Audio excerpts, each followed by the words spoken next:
All right, so let's get rolling on this. So Paul, we've had this theme over the past few podcast or past few webcasts that we've done at Security Weekly. We've had some little ones in between on some different topics, but pen test preparations, and we've gotten a lot of questions about why it is Security Weekly and Black Hills Information Security finds it necessary to do these webcasts that are basically telling people how not to have vulnerabilities in their pen tests.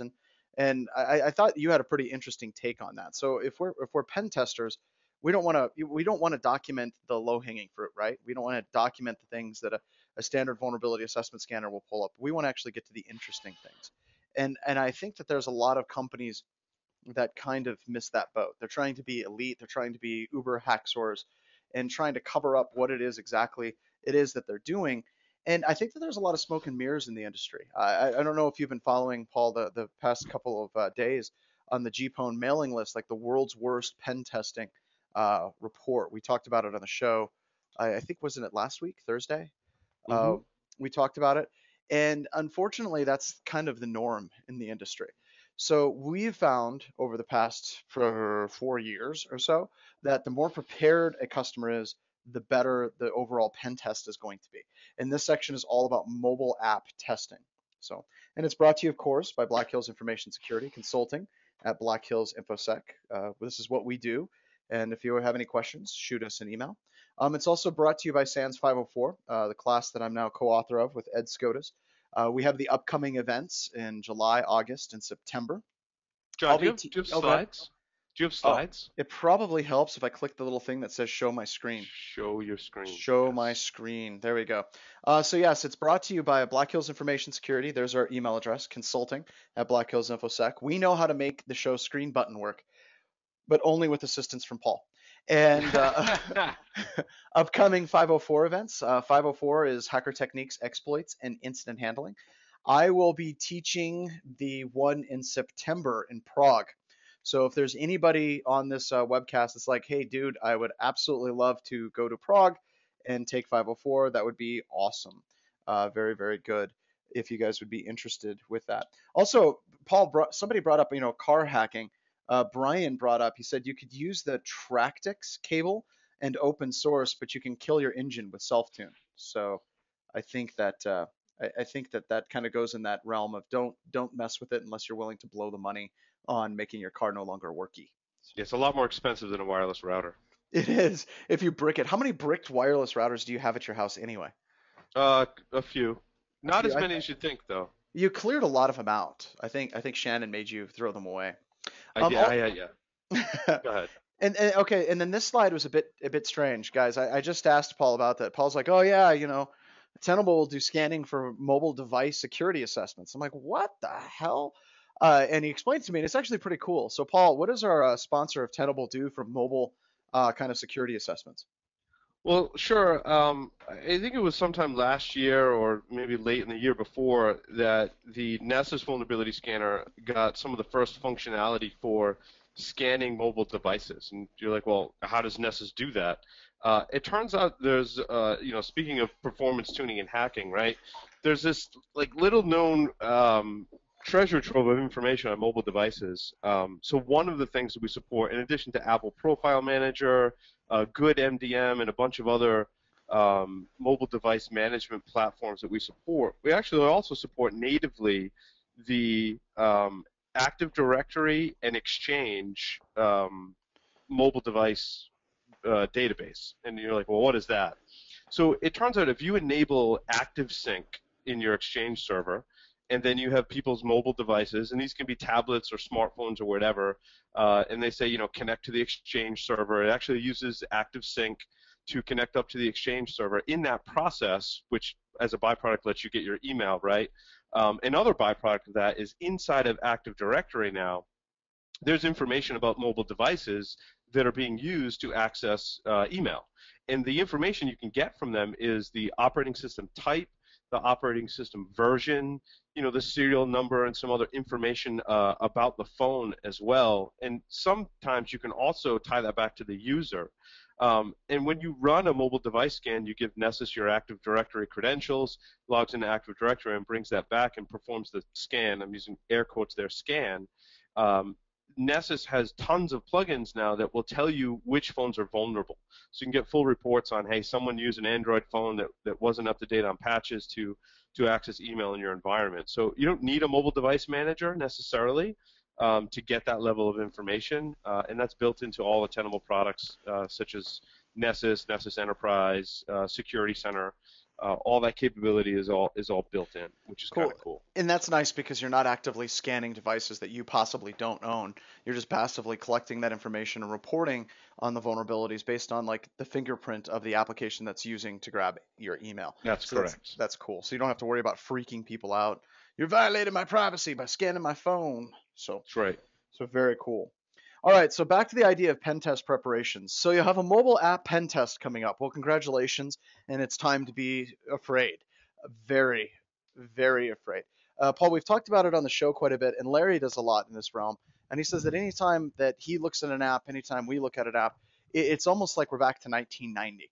And I like to have little themes for a lot of these different webcasts, and this theme was, of course, the theme of the 90s. So while we're going through these slides, if you guys know what movie or TV show is associated with the screen cap, you guys can just type that in. It's kind of a fun little game. Just kind of share it out to chat with everybody. I'll give you guys the first one. This is American Psycho, and very, very disturbing scene that involves Huey Lewis and a axe, as most scenes involving Huey Lewis actually are.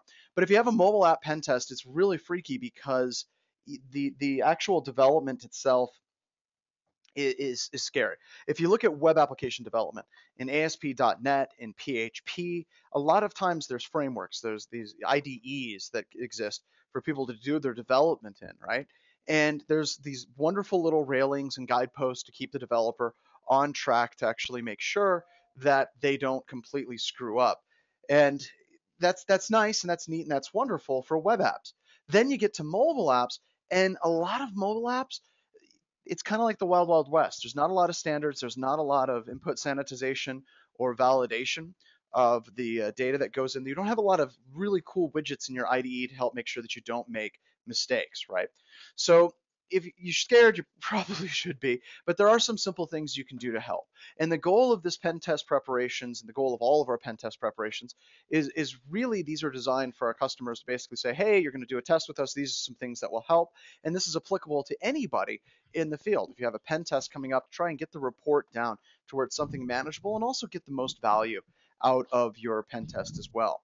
Now, whenever we're talking about the basic testing, what we mean by basic testing is, if we're a tester, we hate documenting 250 plus cross-site scripting vulnerabilities.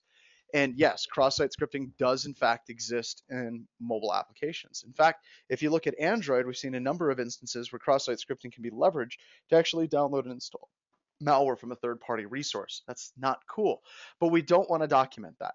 Ideally, if you can do some upfront testing, you can then give the upfront testing report to your pen tester. And this is something we strongly encourage for mobile device application assessments, especially at the stage it's at right now, is give the tester as much as possible. If you have API documentation, JSON documentation, XML documentation, SOAP documentation, RESTful API documentation, anything about how your app is set up, any type of testing that's been done with the app, you desperately need to make sure that you give that to your tester. And you can basically say, look, we did some testing before, and these are the vulnerabilities that we discovered. I just got a question from Andre. He said, will this be available for later use? Yes, as it is with any of the webcasts that we do at Security Weekly, this will be archived, this will be recorded and made available after the fact. So if you got to take off for a meeting, that's perfectly cool.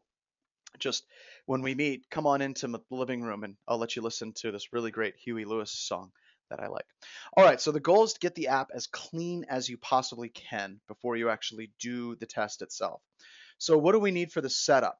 Now, if we're going to set up our lab for mobile device assessments, it's kind of cool. Paul talked about Tenable's capability using Nessus to actually look for vulnerabilities of the versions of the operating systems that are connecting in. As you know, with Android, there's a lot of Android devices that are on the market today that are brand spanking new, that have all kinds of vulnerabilities built into them, right?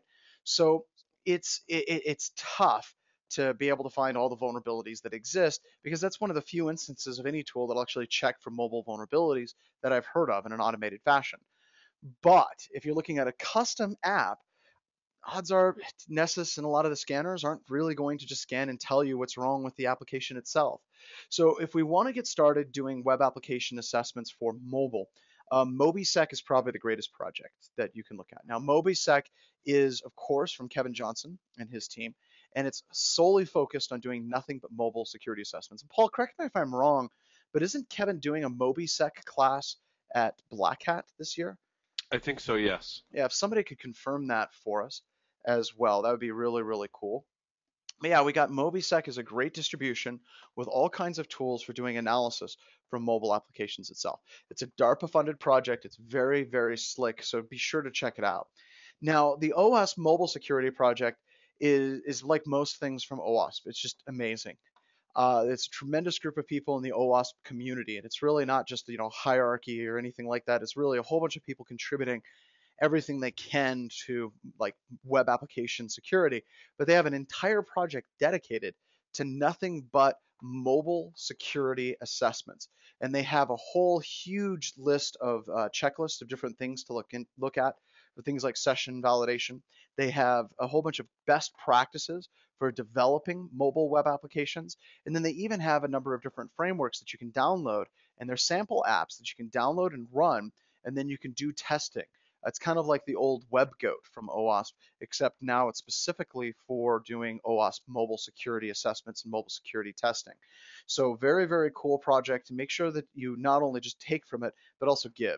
There's a whole bunch of sections in the OWASP mobile security project that have to be determines or this needs to be filled out. It's not complete, but it's actually fairly good for people that are just getting started doing mobile device security assessments and application assessments as well. And the single most important thing that you will need if you're going to set up and do any type of mobile security assessments is, of course, some type of proxy. And that's going to be kind of the main crux for any type of testing that you're going to do, whether it's the standard 80-20 rule, 80% of the vulnerabilities can be discovered with 20% of the effort, or you're planning a deep dive to actually do mobile device security assessment, or you're a pen testing firm and you want to do mobile application assessments, you're going to need to use a proxy. And the reason why that proxy is so incredibly important is because it allows us to intercept, view, and manipulate all of the data that's going back and forth between our mobile application and, of course, the server on the other end. And the thing that sucks is a lot of utilities, like if we're looking at your browser, if we're looking at Firefox or Chrome or any type of browser that you like to use, within some reason, you have the capability of setting up a proxy and easily configuring it to send the data through something like Burp or something like the Z attack proxy, and then you can start doing analysis on it. On mobile platforms, it's a little bit more difficult. It's getting better, but it's still a little bit more difficult, and we'll talk more about that in the next few slides. We have a couple of questions, Paul. We got people happy that we're recording it. It's Where the Buffalo Roam, getting, yeah, very, very close. Fear and Loathing in Las Vegas. George actually nailed it right out of the park immediately. And yes, the name of the class in Black Hat is Advanced Mobile Penetration Testing with OWASP MobiSec, which is very cool. And Dallas gave us a link, which is awesome. And many of you got the Fear and Loathing in Las Vegas. And then somebody asked, Carl said, is there a CPE awarded after attending this? I'm just going to say no, Paul. I don't think that we're going to get into CPEs for these things. I mean, you can say that you did it. That's perfectly cool. But I'm not going to hand out certificates like the Wizard of Oz, basically saying, and Carl, to you, I give 1 CPE towards your CISSP allotment. You'll have to talk to the folks at the CISSP, ISC squared, and ask them. I know there are many people who listen to our podcasts and get credit for that. Yeah, and it's not something that you need an official certificate for. A lot of times you just fill it in, and they're like, yeah, cool, you read a magazine. And really, let's be honest, everybody, they really don't care. The only thing that really matters to them is the only thing that really matters to them. Dallas just goes, well, see you later then. The only thing, the only thing I gotta say to that is, well, bye. But the only thing that matters that we've noticed to ISC squared is that your check clears. If your check clears, everything else is going to be fine. So we should be good with that whenever it comes to CPEs. CPE rent, yes. All right, so the first tip I recommend is keeping it clean. Now, this seems like kind of an odd thing to start with, but it really, really is incredibly important. The first couple of times I did mobile application security assessments, I'm like, oh, what the hell? I've got an old Android phone or I got an iPhone laying around the house. I'm just going to test it on that particular device. And the reason why it's a nightmare is the device itself. Even if you get something directly from Verizon or AT&T, there's a whole bunch of crap apps loaded on it, and you just get a tremendous amount of noise going through your proxy.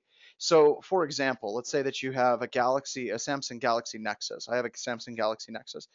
Just letting that sit and run on my wireless network and sniffing the traffic, it just generates all kinds of crazy traffic, checking for updates, sharing information about the status of the phone, where's the latitude and longitude for the phone, where does the wireless network that the phone is associated with, what is the current call state of the phone. I mean, it is insane how much traffic your phone is giving up on a very regular basis without you even knowing it. There was a gentleman, I can't remember his last name, Eric Fullerton, who gave a presentation at Black Hat. Now, Eric worked for me for a brief period of time whenever I was at Lake Missoula Group, and he did a Black Hat presentation on some research that we started there. And it was really cool because that's all we did was just sniff and just what can we find out from phones, just random sniffing. You're going to find things like clear text user IDs and passwords. You're going to find things like your sensitive information being siphoned off to an application vendor. And that's all fine and good as long as it's directly related to the application that you're trying to test. So a couple of things to try to help with this. One, use a phone that has been stripped down as much as possible. Now, you can buy phones directly from Verizon, but I don't recommend just going to the store and buying a phone from Verizon or buying a phone directly from AT&T. And T. And the reason why is because of bloatware. They just put a tremendous amount of bloatware on their phone. So even if it's a quote unquote clean phone, there's still going to be like 25, 30 apps like NFL Mobile. It's like, what the hell? Why is it communicating all the time on my phone? You want to try to look, if at all possible, by using a rooted version of your phone with a very clean ROM image. Or the other thing that you want to look at is go to the manufacturers directly and get a developer edition of their phones. So you can go to like Samsung and order a developer phone. It's like $700, $800, and it's a very stripped down phone, and there's not a lot of bloatware associated with the various vendors installed on it. So now the question is, why is it so important to make sure it's as clean as possible? Well, okay, it's weird, but whenever you're running apps these days, apps interact with other apps. And if you see that application, if you see an application, let's just use the most obvious example, communicating with Facebook. If you have a Facebook app on your phone, you may assume that it's the Facebook app that's actually making that call out and communicating with Facebook and trying to tie things together. And that's fine and that's dandy. But what happens if you're testing an application and that application itself is trying to interact with the Facebook API? Now, you may say, well, if I develop the app, I would know if it's doing that. And that's great if you have complete control over the app. Most of the apps that we're testing today are either applications that are being foisted upon organizations, i.e., an executive says, we want this really cool app, like fuzzy widgets, and you have to test it to make sure it's secure. In that case, you have zero knowledge as far as what that app is going to do. So it may be interacting with all kinds of crazy third-party services, and that's just naturally what the app itself does. So you want to be able to try to clean that out as much as possible. So you have a very, very high signal to noise ratio where you can say, okay, I did not install Facebook on my phone, and this API is communicating with Facebook. And I'm just using them as an example, but we see it all of the time. The other thing that's really interesting whenever you're doing mobile assessments is you can run your sniffer, and even if your developers created quote unquote all the code, many times they use different web libraries, and those libraries may actually be making weird calls out as well. So there's things that are going to be happening completely unbeknownst to your developers, completely unbeknownst to you as the purchaser of the app, that the app is making all kinds of weird callbacks that you're not really sure of. So the only way that we can be completely sure about this is if we try to restrict the phone and lock it down as much as we possibly can. And then and only then, as needed, start installing additional apps on top of it and trying to see how it actually works with it as well. So like I said, this is kind of a weird thing to lead off with, but we want to make sure our testing is as clean as possible. So here we got some questions, Paul. Cue the J4x4 DC double SP video. I don't know what that means, and it makes me feel old. Two Live Mhm. Crew is very close. Does VirtualBox Android work? It depends. Dallas, good question. You can actually go through and use emulators. I'm going to talk a little bit later about a site with some people that have been doing some really cool research on emulation, and they have step-by-step instructions on how to set up and use emulators. And the only thing that I got to say with emulators is they work fantastic, except for the point when they don't. There are going to be situations where emulators do not work. So usually what we do is we really like to actually start with the emulators and then try to basically work out if we need to as well.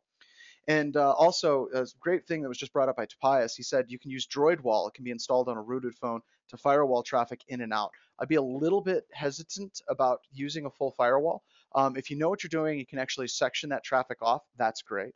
But remember, the motto of Security Weekly is hack naked.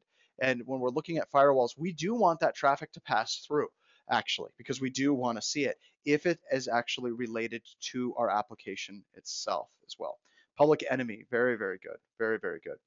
By the way, does anybody know whenever this particular label came out, the parental advisory explicit content came out as well? So yeah, that noise could be very, very problematic when testing an application. All right, so now, nope, not that label. That's the original label. There was a label, that came out in the 90s, and that's the one that I just showed. But 85 was the original label, but the one I just showed was not the 1985 label. All right, and then Doug got it quickly. He said Ren and Stimpy. As a bonus question, what was the name of the man that's wearing the white underwear, whitey tighties, in the kitchen? Okay, we got Ren and Stimpy, and of course Jeff got it first. Powdered Toast Man. Very, very good. And you know what's funny is there's people that are probably listening to this or watching this right now that are like, what the hell happened in the 90s? Like I said, it was one long bad acid trip, man. That's just absolutely insane. All right, so the next tip is intercept everything. The biggest game that you're going to play when you're doing mobile application assessments is actually setting up and intercepting as much as you possibly can. And we're going to talk about just general purpose sniffing, and then we'll move to full interception proxies and the importation of certificates for your proxy so you can actually proxy the traffic. And you don't set up the proxy certificate in the app, you actually set it up globally if at all possible. So that's really cool. And Mick, you can go straight to hell and die. He just pointed out that this could also be John Strand underwear model as well. Once again, don't ever Google image search John Strand. Come to think, I just hired that guy. Dude, it's your second day. It's not too late for me to fire you. Okay. So so there's far too much focus whenever we're looking at any type of assessment on finding a hacking tool, right? And a lot of the really dangerous vulnerabilities that we have discovered in applications is basically just sniffing, just running the application itself. I completely forgot. I was going to have a picture of um, evil children breaking devices. But and we've talked about this on the show a couple times, Paul. But how many times has your son actually broken various apps and your iPads at home? All the time. Yeah, just like Usually because they start everything up and leave it running, and then it yeah, just like cripples the device. yeah, just slowly dies over time. And we're going to talk about how, that type of fuzzing and that type of interception and that type of perimeter manipulation is actually really, really, really good from a testing perspective itself. Kevin just came up with a great name. Instead of a powdered toast man, this guy should be called Pentest Man. And I just think that that's disturbing. We'll just call him Chris Nickerson and call it good. So yeah, we're not going to look for specific hacking tools, but we're just going to spend some time playing with the app and seeing what it does normally, and then intercepting that traffic itself. But why is that sniffing important? Why is it important to actually intercept that data as a whole? So here's an example. One of the things you're going to notice about this is I don't have a whole lot of screenshots. I was going to put some screenshots in from some tests, but I realized trying to completely sanitize them wasn't exactly working out all that well. And the reason why it wasn't working out all that well, to be honest, was, well, it's very hard to redact things completely. And I just realized that my chickens are attacking the FedEx man as he showed up. What does it have to do with anything? Hell, I don't know. Most FedEx people are afraid of dogs. This one apparently is afraid of my chickens. All right, so here's an example. This is something that isn't just associated with mobile applications. We tend to see it a lot more with mobile applications, especially mobile applications that have had a longer lifespan, like they've been in development for a longer period of time, older applications. And the reason why is because older applications years ago, whenever they first communicated with the actual web services, they communicate, let's say, over HTTP, and everything would be clear text. And then somebody came into the application development team and they said, we need to ensure that our traffic is being sent securely. And they would say, well, what traffic needs to be sent securely? And they'd say, well, user ID and password. We can't send out clear text user IDs and passwords. And then they would just do HTTPS for that section. So you still have the session identifier being sent. In this example, it's just a simple session identifier of 1, 2, 3, 4, 5, 6. And you can see that session identifier in HTTP and in HTTPS. Now, the reason why that's critical is even if your user ID and password is being sent encrypted over HTTPS, the fact that your session identifier is being sent unencrypted means that I can intercept it, and then I can in fact become you. So this is a very dead simple test that you can do, and you don't have to be a super elite hacker to test it. And this also is a very real world attack scenario. This is something that would be, targeting your users at a coffee shop. This would be something that you would encounter very regularly if somebody's at an airport or like an airport lounge, like the Red Carpet Club or the Crown Club at Delta. So if your app is sending clear text traffic and it is sending encrypted traffic, that is absolutely without fail something that you need to look into, and you need to make sure that it is in fact addressed. Now, we did have an app that we were testing that was just awesome. It was a mobile app, and we were able to intercept the HTTPS traffic. And what we realized is as soon as it established an HTTPS tunnel, it then started another VPN tunnel underneath it. So it had dual layers of encryption. And the reason why they use dual layers of encryption is because an attacker could do exactly the steps we're going to lay out a little bit later by using an interception proxy and see all the data that's being sent back and forth between the app and the server. And they didn't want that to happen. So they added another layer of crypto underneath it. And it turns out it was a lot more difficult to break into that app. We had to do some memory hacking on that application to do it. Now, the other reason why we want to do sniffing is once again that kind of third-party API support that we were talking about. Like I want my app to tie in with Foursquare, and I want it to tie in with Facebook, and I want to tie it in with Twitter. A good example would be a lot of applications for flying. Paul and I travel all the time, and I don't know about you, Paul, but I love the apps for American Airlines and United and Delta. And my American Airlines app, or maybe it's my Delta app, I don't know which, it when I land, my phone will buzz and it will say, "You've landed. Do you want to share that on Twitter?" What the hell? No. Why would I do that? But it's interesting to see how all these third parties share this information with each other. So you may be able to lock down HTTPS for your app, but what happens whenever your app communicates with a third-party API? Is that session identifier being sent to that third-party API? And the reason why they would send that session identifier is very similar to what we see for advertisements. If I move from site to site to site to site, the advertisements stay very lock in step with my interest. I'll just use Amazon as an example. So I'll go to a website and it'll say Amazon has these special deals on computers. Amazon has these special deals on guitars. Amazon has these special deals on power modification chips for vehicles, right? Those advertisements are tied to me specifically. And that website is not actually using that information. They're actually forwarding it to Amazon, and then Amazon's bringing the advertisements forward. So that's, once again, why it's so important for us to try to tie the app traffic to the app. Because you may see this bottom HTTP traffic going to the skull and crossbones system, and you may not even think that that traffic has anything to do with the app that you're testing. But if you look at it, you might see that your session identifier is being sent clear text to a third party, and you could basically use that to attack a user of the application. So a very, very clean environment is absolutely critical. So how bad can it be? So this is a great proof of concept tool to share with your developers. It's Firesheep. This has been around for a long, long, long time, but it's a great proof of concept tool to basically show people straight out exactly what can be done if you're sending any information over clear text, HTTP.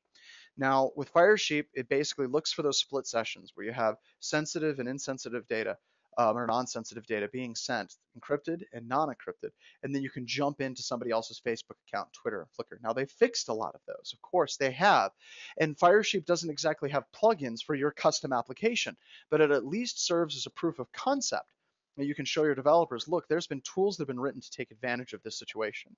And if you want, you can actually go so far as to sniff the traffic, demonstrate showing that session identifier, and then modify it in the proxy, which we're going to show you here in just a little bit that you can actually do as well. So yeah, is this dangerous? Absolutely. Is this prevalent? It is all over the place. It is absolutely ridiculous to see just how many applications are sending unencrypted and encrypted data. And so far, we haven't done anything that's considered hardcore hacking by any stretch of the imagination. The only thing that we've done up until this point is just sniff and look at the traffic, try to figure out what it is this darn thing is in fact doing. And doing that makes all the difference in the world whenever you're trying to look at mobile device applications. So next one, let's talk about interception setup. So if you're going to try to do interception and basically start setting up proxy of your mobile applications, and I encourage every one of you that is on this webcast today, just start doing this for your phone. And set it up on your home router or set up your own wireless network where you can actually sniff the traffic that's going through. We have a bunch of standalone apps that you can put on your phone and you can intercept it as well.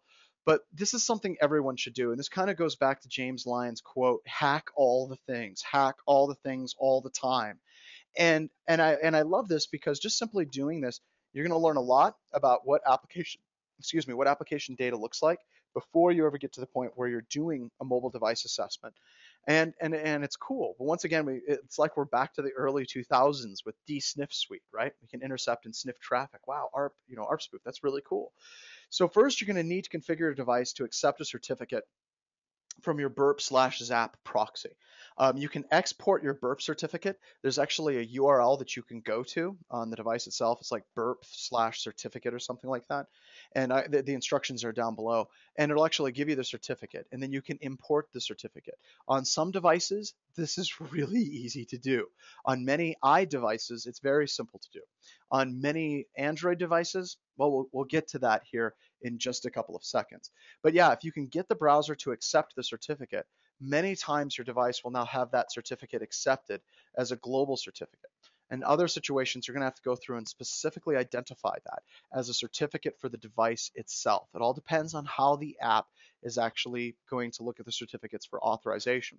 Now, the reason why this is important is a lot of these apps use HTTPS, and they use HTTPS and they're going back to a specific server and at a specific URL to communicate with. Or sometimes it's not even a URL, it's just a port that they're communicating with. And if they're using just standard SSL and they just are accepting that certificate, if you try to just man in the middle of the traffic, you will not be able to see that traffic. And the reason why is, unlike your browser, the app's not going to generate a pop-up that says the certificate is not trusted. Do you want to trust the certificate? In most situations. We have came across applications that will. They'll actually tell you, do you want to accept the certificate? And you can choose yes. Usually, and I'm kind of playing fast and loose with this, but usually the reason why that works with those apps is those tend to be enterprise level applications. And the reason why we see that with applications that are enterprise level applications and you can intercept and it can import a certificate is because if you have an enterprise mobile application, a lot of enterprise environments send all of their traffic through something like a Blue Coat proxy or some type of SSL proxy where they have full SSL interception. And you have to be able to intercept and accept that SSL certificate for that enterprise app to work. So most enterprise apps that we test, they'll work with this. You just simply surf through it, it'll give you a certificate, you accept the certificate, and you're off to the races. Or the application will have specific settings that will allow you to specify a certificate that you can intercept. That's really the exception for most of the apps, but it's kind of the norm for a lot of enterprise level apps. I know it's kind of a weird answer, but it tends to be the trend that we're starting to see right now.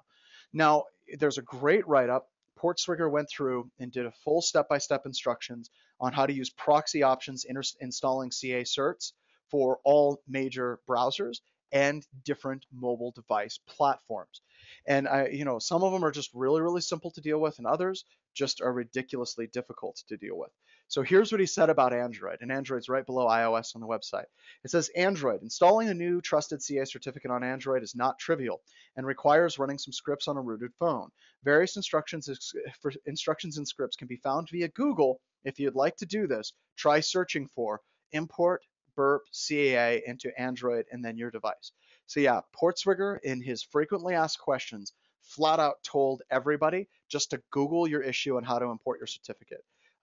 It's very easy for us just to stand back and say, that's freaking lame.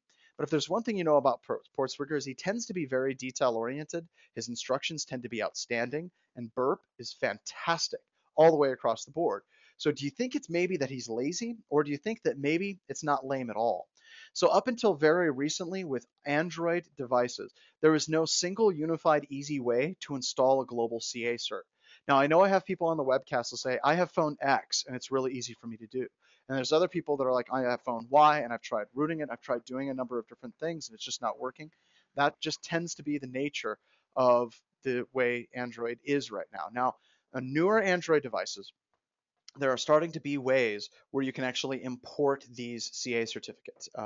My new Droid that I just got has the capability for me to actually do that type of authorization as well.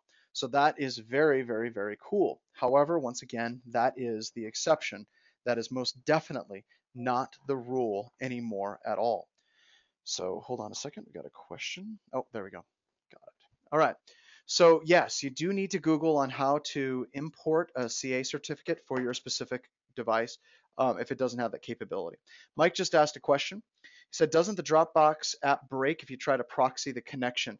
I haven't actually tested the Dropbox app itself.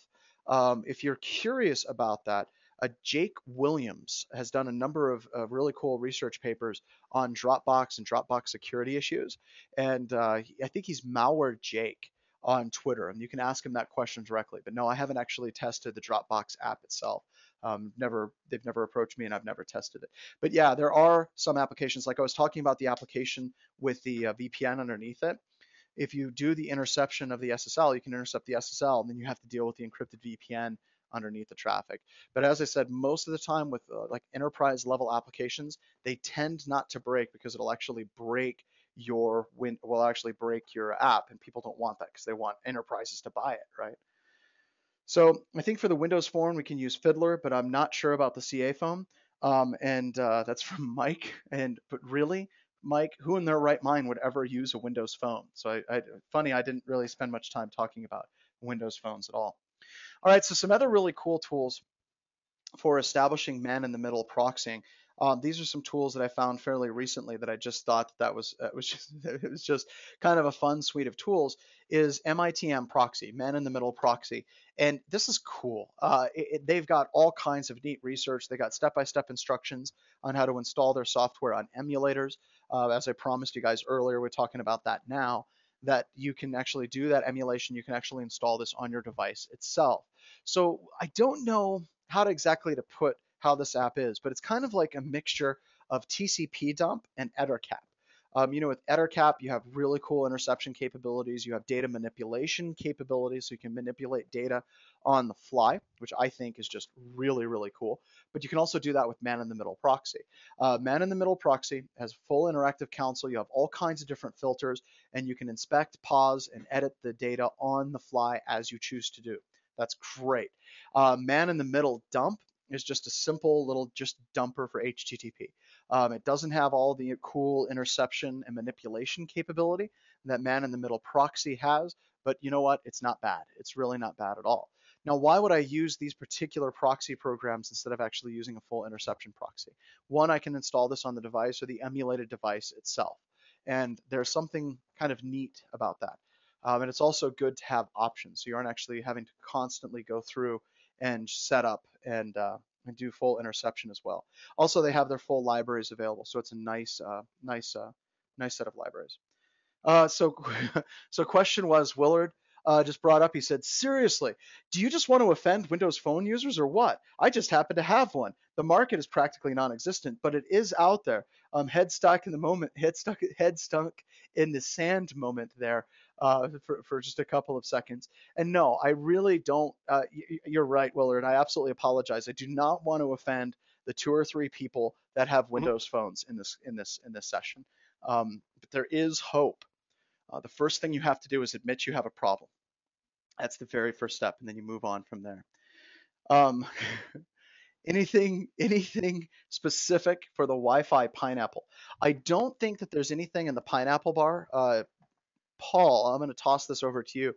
I don't think Yeah. they have anything in the pineapple bar as of yet, but I think you can, if you set up the CA certificate and you can get it going through your Wi-Fi pineapple, then there's a lot of different things in the pineapple bar that you can use for it at that point. So go ahead, It take was that. interesting. I was trying to think of a device that was specifically tailored to doing mobile assessments. Um, doesn't Kevin Johnson have a distribution that goes along with MobiSec?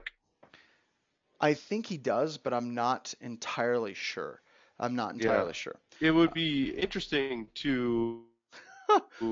when I always thought about doing mobile assessments, right, would be to set up a wireless access point that had a lot of the tools already on it, and then you just join your phone to that access point, and it would make it a lot easier. So, Cool. And I just sending something that I got from another 504 instructor, George. He basically shared a link from his for testing WP8 at his website. So be sure to check that out. So that is very, very cool. Thank you, sir. All joking aside, we do need to make sure that we cover some of the Windows stuff because there are some and people who need it. clicking links from SANS instructors is totally safe. Yeah, it's perfectly legit. But he clicked on a link from me earlier this week, There you so go. it's So now we're only even. fair Yeah, that I yeah. even that out at a webcast. Also, Tobias brought up kind of a common misconception, and he brought up a very good point.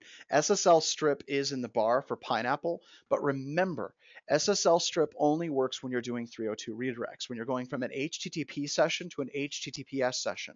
If your application is going straight HTTPS, you are not going to be able to strip that SSL traffic. Okay, so that's a very, very good point. Thank you, Tobias. I appreciate it. All right, so here we go. And then Mobisec, Corey provided the ISO, and we have that up above, but I'm going to send that to everybody. Thank you very much, Corey. So we got that as well. So yeah, this proxy is great, like I said, because it gives us the capability of actually doing it on the phone itself. Just a really big fan of the work that these guys are doing. It's kind of weird. It'd be easy just to say, well, we could just use a proxy and then we can intercept it, but it's just a great project. So check it out. So this is one of the examples they had. Let's see if anybody can pick this out as far as what's wrong with these numbers. So what they were doing is they were intercepting and they were modifying the traffic on their device. And you can see that the people that were playing this game all seem to have the exact same score.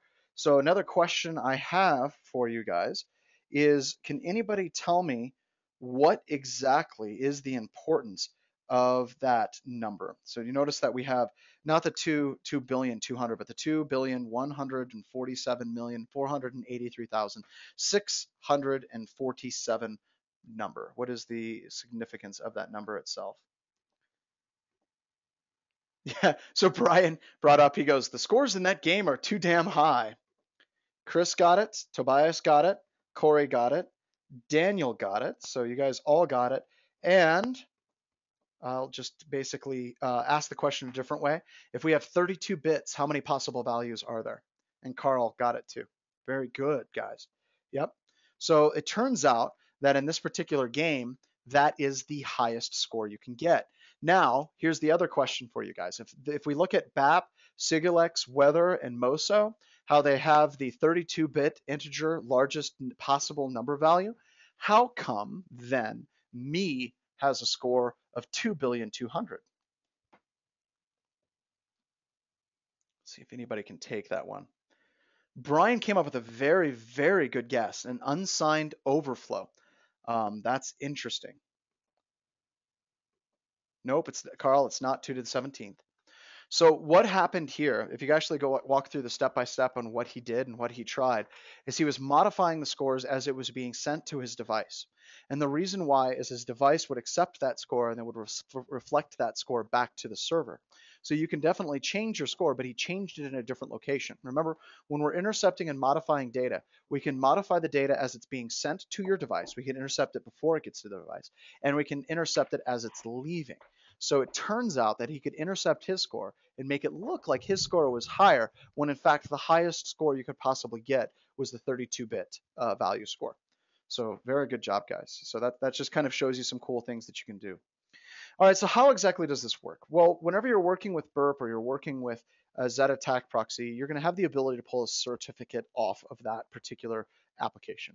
And you're going to basically redirect all of your traffic from your devices to then go through your proxy itself. So you're going to have to first import those certificates in your mobile device, like your Android or your standard iPhone device. And then once those certificates are loaded up into those various devices, then all the traffic goes through and you can see and intercept all of it utilizing burp or the Z attack proxy, which is very cool. Then, and this is the easiest part. This is the easiest part, guys. And if everybody just did these simple tests, it would take like 80% of the low-hanging fruit off the table. Your pen tester would come in and they're not going to get away with just showing up and running an automated scanner because you have already done that. So now all you do is you go into burp and you say actively scan this branch or active scan all in scope for zap, and it'll go through and identify some basic simple cross-site scripting. It'll identify some basic SQL injection and command injection vulnerabilities. Like I said, this is not something you want your tester spending a lot of time on. And this is also moving pen testers, it's moving that goalpost forward. Because right now, as we've talked about many times on the show, whenever a pen tester comes in, they want to get away with as little work as possible in most situations. If they can show up and they can collect 150 cross-site scripting vulnerabilities and SQL injection vulnerabilities and an automated tool in an afternoon, it looks like they did a whole bunch of work. They can write up that report and they can send it to you and charge you for 2 weeks worth of work.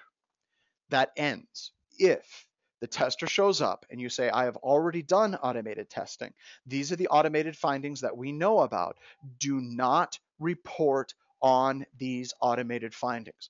It's then going to force your tester to start looking beyond these particular cases, to start looking beyond these types of vulnerabilities that exist.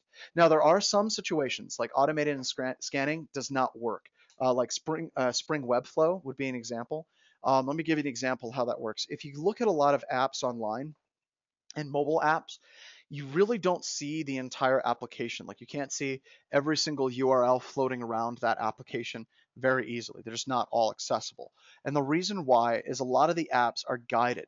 You first go to step 1, and then you click a link or you answer some questions, and then it brings up page 2, and you can only gain access to those other parts of the application after you have done something on previous parts of the application. So there's a workflow for it. So that requires you to actually go through manually. And Paul, I know you remember we had a customer we're actually doing work for now where they have applications like that. In order for you to get to a certain part of the application, you have to answer like 15, 16 questions about yourself. Like, what's your favorite food? What's your hair color? What is the speed of an unladen sparrow? You have to answer all of these different questions before you can even get to things like your profile.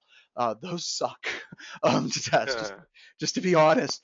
I remember when we were testing this last year, I think we gave the application assessment to Tim this year. I'm not sure, because we give Tim all of the fun application assessments, and he had to answer this survey of like 15, 20 questions like 19 times, and he just could not automate it very cleanly. It was just kind of a pain in the butt. But yeah, most of the time though, it's going to work very, very well. And we also have somebody that just pointed up and says, I have no sympathy for Tim. That's just harsh, man. That's just harsh. But we laugh whenever that happens, don't we? All right, so the other thing that I recommend, and this is all basic stuff. Remember, this is pen test preparations. There's nothing like advanced command line kung fu that's going on here. But if you take this stuff off the table, you're going to force your tester to start doing a good pen test at that point. Navigate the file system. This is such a no-brainer that I still don't understand why it is that more people don't do this. Why is it that more people don't actually go through their file system in their apps? It just blows my mind. All right, so what do you look for in the file system? So here's the thing. Sit down with your dev team, run the app. Now, I strongly encourage running the app handing it off to a small child and letting the small child bang away at the application for like 6, 7 hours until it crashes and it burns and it dies. Because once that's happened, at that particular point, magic happens. Then you go through and you start looking at everything. Do you see passwords in different files? Do you see what type of encryption is being used? Do you see any logs? Logs are fantastic. Let's say the server goes down. Sometimes you'll see logs where it say, tried multiple times to access this particular service API using this user ID and password. Well, great. That's now maybe a user ID and password that we can use in a WSDL, in a web services description language, to actually send XML requests directly to the server and communicate with it. That's awesome. Crash dumps. Did the application puke all over itself? And if so, what exactly did it do? What was the state of the registers? What was the state of the application? What was the input that caused it to crash from the 7-year-old using your particular application itself as well? And then the final thing is a little bit of forensics goes a long, long, long way. We had Heather Mahalik on from Sands, and she did this great webcast talking about iOS and Android kind of entry-level forensics that we need to know about these devices. And the reason why it rocked is a lot of what she was talking about from a forensics perspective, sensitive information, information you don't want people to find out about you. All of that also applies for security assessments, right? So my point is, if a forensics investigator is interested in it, then that must mean there's some type of value in that data. That means we as pen testers should be interested in it as well. So we can look at the containers, we can look at the various SQLite databases, start parsing out that data and trying to figure out what's happened. We've seen everything from user IDs and passwords. I talked about the application that has the VPN underneath the SSL. Well, that's great for protecting the data in transit, but we were able to find clear text, the user ID and password for the VPN. Then all we had to do is figure out what the VPN was. And we were able to just VPN directly to the service, and we had full direct access to the entire network just by sitting down with a phone for 5 to 10 minutes. Crash dumps. Crash dumps, you start to find out certain special characters that for some reason your application can't handle, like semicolons, stars, single ticks, double ticks. If your application is puking, if it's getting a crash dump, this is really weird. But that might be an indication of a SQL injection vulnerability, or it might be an indication of a format string vulnerability, as Tobias just came back with. This is awesome. That's what kind of you're moving towards that next step of pen testing. We're kind of on that cusp. We're not exploiting at this point, but if you can go to your developers before a pen tester gets there and say, anytime somebody puts in a semicolon, the application crashes. That's probably an indicator of like SQL injection. And the reason why is the application's receiving formatted data coming back that it didn't expect in that particular format. So very, very, very cool if you can do it. Just looking at it step by step. Let's see, because it's still, Tobias brought up the percent as well. Is that mobile forensics webcast available online somewhere? It just so happens, Patrick, that mobile Yes. forensics webcast is available at the link at the bottom of this particular slide. So you can see right down there, it's Blip TV, Security Weekly, iOS versus Android, the Forensics Challenge Beatdown. So check that one out. All right, so going forward, ideally, these activities should be done on a regular basis by your dev team. It's not something that you should do just before your pen test, a week before your pen test. This should be done now. There's so much more to cover, and I think we might talk about some more mobile device security assessments using some demonstration apps from the fine people at OWASP, which is very, very cool. But the point is, you just don't stop there. If you can see anything, you tamper it. Tamper everything: session identifiers, parameters, authentications, username harvesting, cross-site request forgery, third-party libraries, tamper everything. So here's a couple of fun things that you can find when you're tampering. The first fun thing was insecure object referencing. So whenever you look at data in an application, a web application or a mobile application, if I have data, John Strand has chickens, lives out in the middle of the woods, and is a redneck, right? Then that data in an application should be specific to me. It should be tied with my user ID. There should be some type of row-level security associated with that. That if somebody tries to view my data, they have to be authenticated as me to view that data. So if we tie an ID to an object or a bit of data, what happens if I can just modify my ID? So if we have a situation where I can just simply tamper a session identifier, a user identifier, many times I can jump into other people's data. Now, the reason why is usually if you look at the encryption and you look at the application authentication to the data itself, those are almost always two separate rooms whenever you're looking at an app. The actual SSL is handled by the SSL libraries themselves. And then the actual authentication, as far as what you get access to, is based on your user ID. Now, what's interesting is a lot of databases and mobile applications, as soon as you're authenticated, as far as the app is concerned, you're authenticated. And anything that you send in is going to be received as valid. So simply manipulating a parameter is going to allow you to jump into somebody else's data. The other thing that's interesting when we're talking about simple session identifiers is if you're dealing with simple little session identifiers, many times on standard web applications, session identifiers, or cookies as they're sometimes called, are ridiculously long, huge blobs of data. On apps, and I don't know why this is the case, on many mobile applications, if you have a user ID value that's associated with a specific number, many times the numbers are like 6, 7, or 8-digit numbers. Just because it's a mobile app, they're like, well, we'll just use smaller session identifiers. Hooray! Off we go drinking after that. So it's absolutely rampant on most applications that we test. All right, fun stuff number 2, tying a mobile application to a web app. Now, one of the big mistakes that we see is applications will hire pen test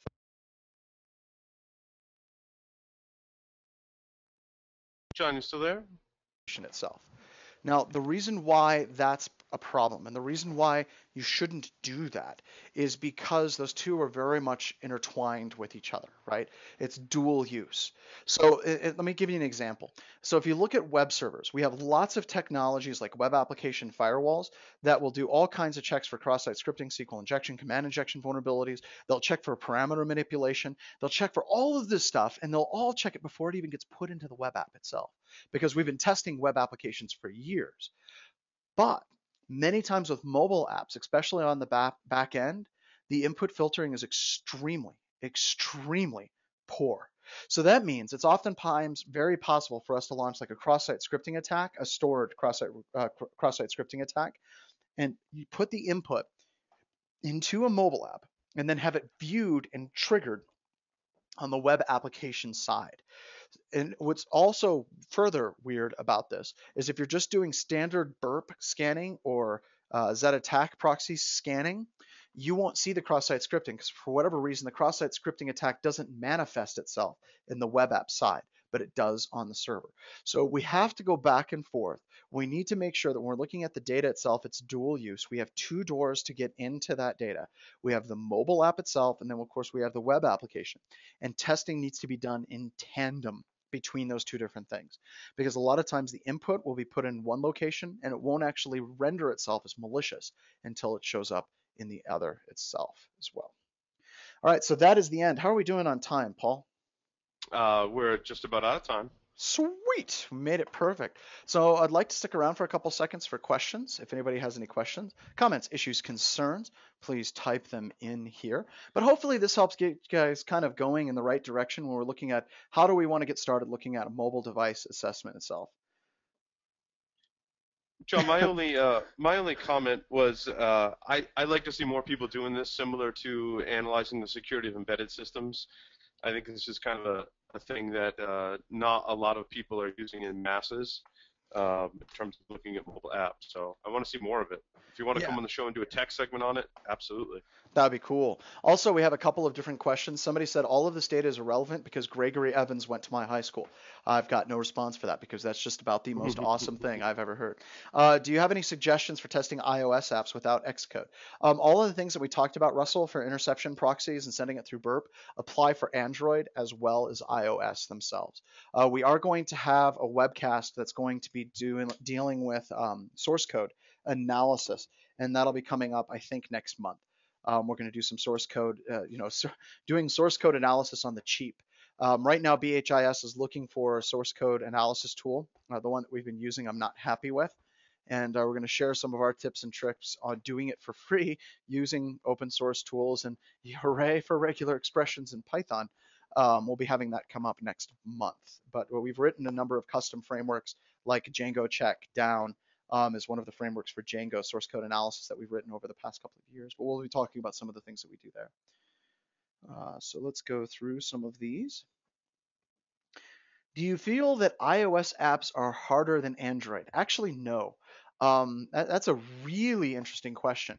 Android apps themselves are probably more difficult than iOS, and let me explain why. From a secure coding perspective, it seems like iOS has a better set of tools for developers to write iOS applications, and they have better, kind of guide rails to keep them in line. And that's nice. That's really, really cool. And if we have good frameworks, it actually makes it easier for me to test the app. And the reason why is because I don't have to wade through cross-site scripting, SQL injection, all of these other types of vulnerabilities. And instead, I can focus on the business logic checks. So we've noticed with a lot of newer iOS apps, they tend to be cleaner than newer Android apps. Just this is just what we've seen over the past couple of years. But yeah, that's just my impression. Because Android apps, you'll find more security vulnerabilities, of course, but they're so scattershot and they're so nightmarishly written that it's very, very difficult to figure out what the hell the developer was doing in many situations. So that's a good question. Source code analysis by Tobias is sweet. That's cool. It'll be coming up. We'll come up with that one as well. Off topic, we'll need to perform a pen. Oh, yes. If you guys do need a pen test, please do me a favor and send an email to consulting@blackhillsinfosec.com, and that'll go to Paul, Mike, and myself. So another good question. Is it fair to say that every OS sucks in every way? Yeah, in different ways, except Windows 7 and Windows 8. From a security perspective, Microsoft's really got their poop in a group on those. So that's pretty cool. And most of the time, guys, we're not actually looking for vulnerabilities in the operating systems much anymore. A lot of it is actually the implementations of things. So, all right, I vote we get out of here. I think people have got to eat lunch and get on with their days. So thank you very much for attending, everyone. And be on the lookout for our next one on how to do source code analysis on the cheap sometime in the very near future. Thank you so much, and everybody have a great day. Thanks, everyone. Thanks, John.